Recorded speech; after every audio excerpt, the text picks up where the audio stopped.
General Amir Sahib, Professor Arshi Salim Hashmi, Ambassador Johar Salim, esteemed participants, it is my distinct honor and privilege being here today at this book launch, and think a great endeavor by Ambassador Aizaz Chaudhry, and he's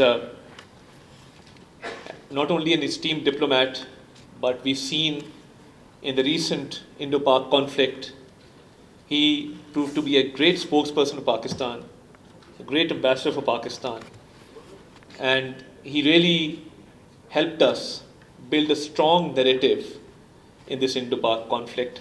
So I think kudos to you, sir. We really owe you a debt of gratitude, and we are really grateful for your service to Pakistan, and not only during your service, but even after your service, the service to Pakistan, which still continues.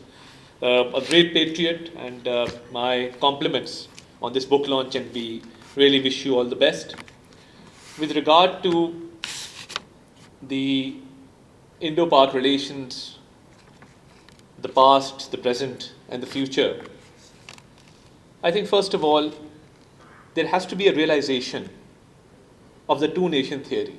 And we must admit that the two-nation theory was never really accepted.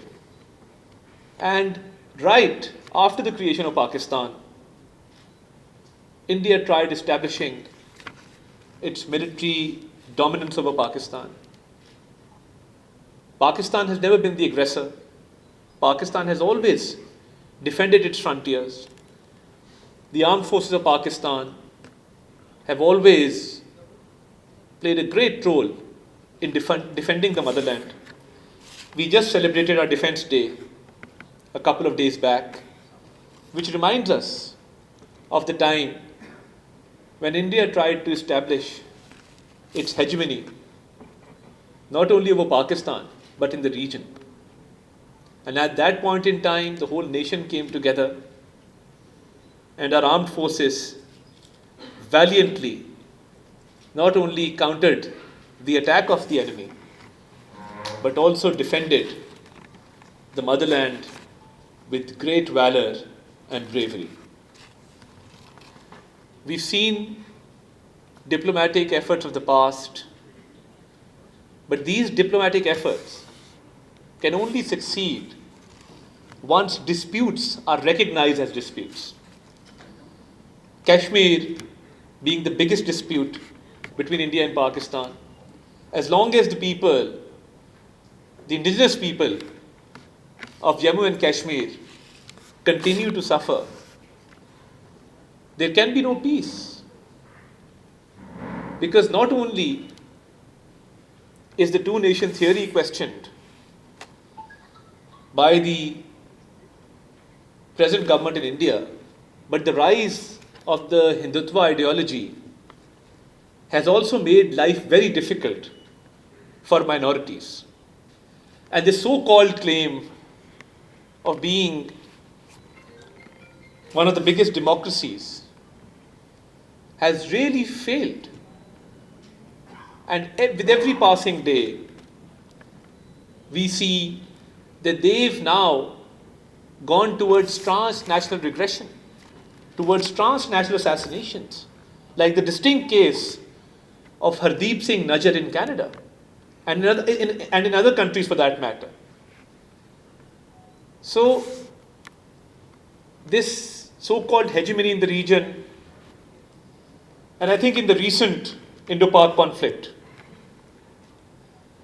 the false notion of rising India, this false glorification of being an economic and military power, I think that premise fell flat on its face when they were confronted with Pakistan.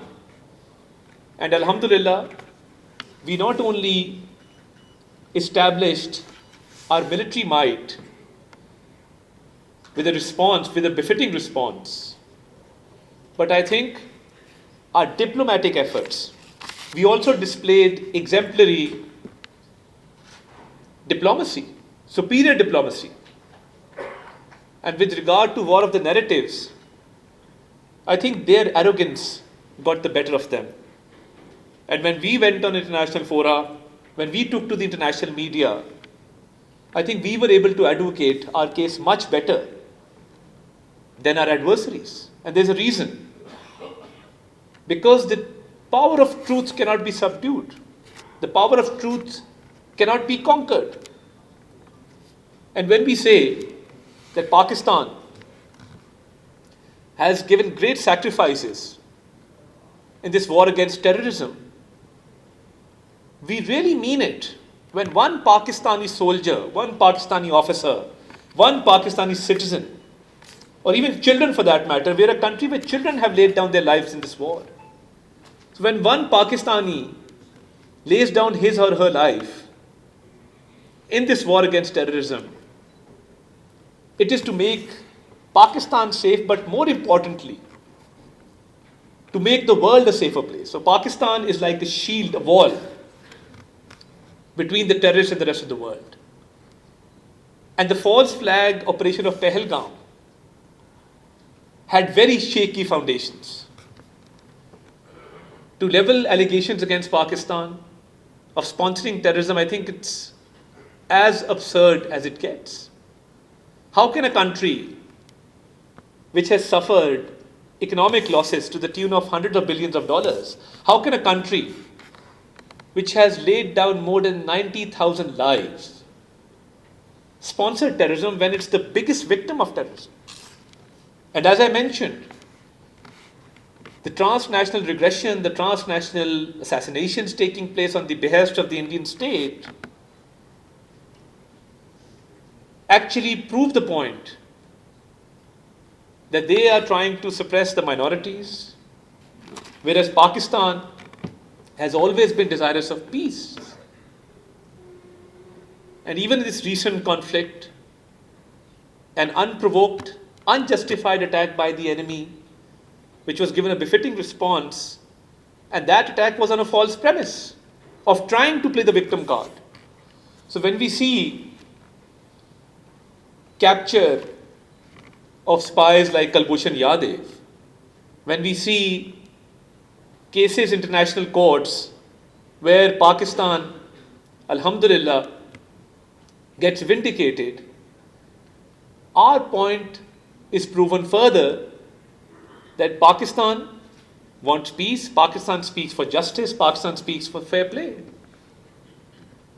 Another bone of contention, which has recently again been used as a means of aggression, as a tool, has been water. The violation of the Indus Water Treaty, a failed attempt at unilaterally revoking this treaty, which is legally not possible.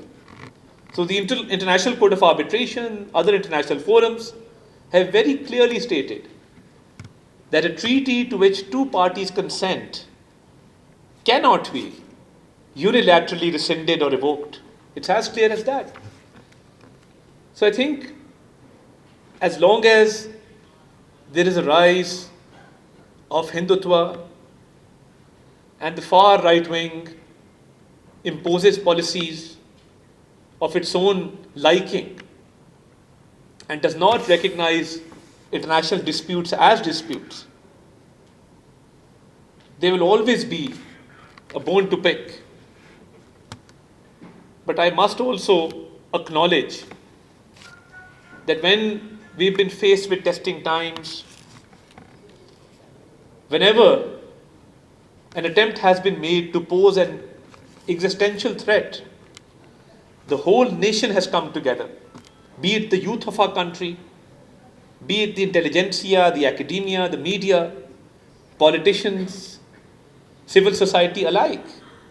And the whole nation has stood rock solid behind its armed forces, a force to be reckoned with. And how do you defeat a country which is united, which is standing behind its armed forces, and which is narrating nothing but the truth? So I think as far as water is concerned, Pakistan established its case very well. As far as being a victim of terrorism is concerned, Pakistan successfully laid down its narrative. And I think with regard to Jammu and Kashmir, we will be going to the United Nations General Assembly later this month, and the Prime Minister will be presenting Pakistan's case. And Pakistan has always made it a point to raise its voice against the oppression that is being faced by the indigenous and innocent people of Jammu and Kashmir. So I think the two-nation theory has never been this strong before as it is now. And Pakistan continues to tread the path of peace.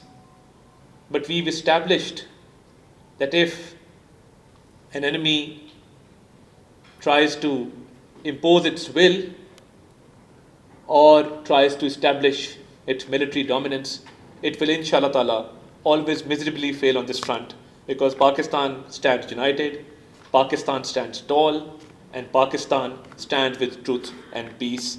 I again pay my gratitude to you, sir, my compliments on this launch. We hope to learn more from you and from this endeavor, and we hope that you continue to serve Pakistan as you always have in the past. Thank you very much, Pakistan Zindabad.